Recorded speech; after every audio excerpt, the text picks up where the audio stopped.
Let's talk to Dr. Helen Webberley. She is a private GP who specialises in supporting and treating people who identify as transgender, and Jason is one of her patients. How do you react to that this is just children and they're likely to change their mind?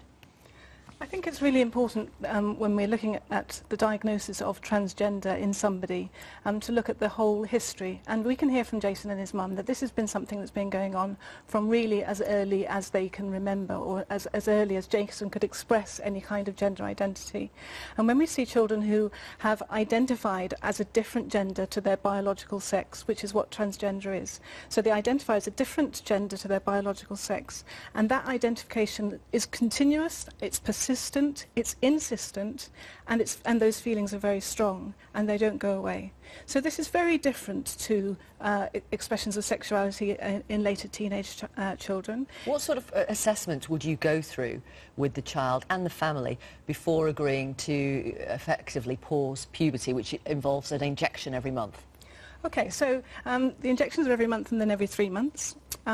The assessments are multifactorial. You have to check that the person is physically fit and well, mentally fit, and there's no mental illness clouding any judgment or diagnosis. You have to make sure that the child is psychologically well and not being influenced by anybody else on the outside to either have treatment or not have treatment. So there's a very multifactorial assessment that needs to go on before giving anybody any kind of treatment. The Tavistock Clinic, which is the NHS, the NHS's only gender identity clinic in the UK, so the youngest child they've ever given these hormones to pause puberty is 10.5. Jason started this at 9. I'm in danger of sounding like a stuck record, but it is really important. 9 is so young. You have to consider what happens if we don't do it. So if we don't give Jason, as he's entering the early stages of puberty, if we don't give him the right treatment, he then develops breasts, which will never go away. He starts menstruating, which can be very uncomfortable for a boy. And you have to look at that on the long-term picture. Jason and his mum were talking about surgery then. If you speak to older trans boys and trans guys, they are talking about top surgery, which means cutting off the breasts that developed during puberty.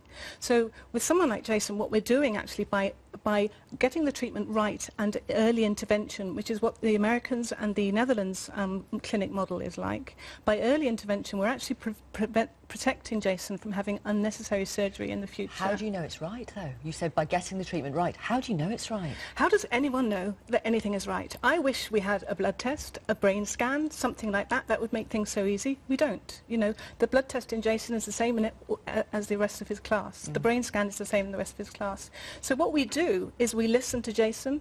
We listen to Jason's whole life, not just one snapshot of it, his whole life, and the stories that his family, his teacher, those are close to him, that tell us, and that helps to inform us what's right for Jason. The NHS won't treat children with cross-sex hormones until they are the age of 16. That's the official guidance, but you have treated children younger than that. Why? I think my clinic model, which again fits with what the Americans and the Netherlands clinic model is a very individualised care.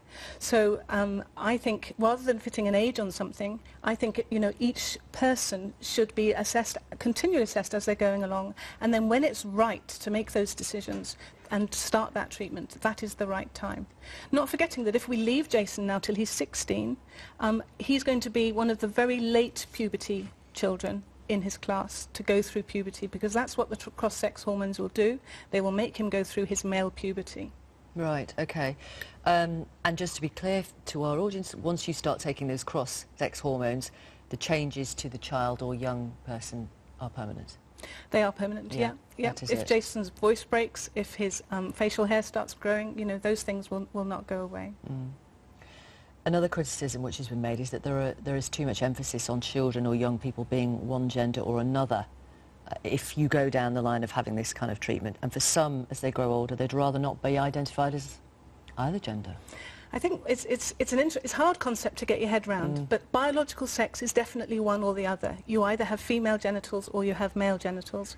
Your gender is much more on a spectrum. And if you ask a lot of people, which I've done a survey just recently of 650 people, ask them how their gender identifies, and there is a big spread. and there are people in the middle which we currently refer to as non-binary. So those people in the middle, they either feel that they're not male and not female, or they feel they're both male and both female. So we're beginning to understand that gender identity is a real spectrum of feeling, rather than a binary system where you are either completely male or completely female. Okay, let me read you this message. It's from Lee on Facebook. Thank you for the way you handled the transgender issue today. My son is female to male, transgender. We told everyone everything from the start. It took away the gossiping, the silly questions, and we found out who our real friends are. Within a couple of weeks, it wasn't an issue. People had moved on.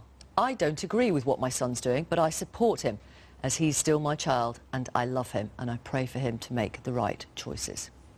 Thank you very much for coming on the programme. Thank you, Dr. Helen Webberley.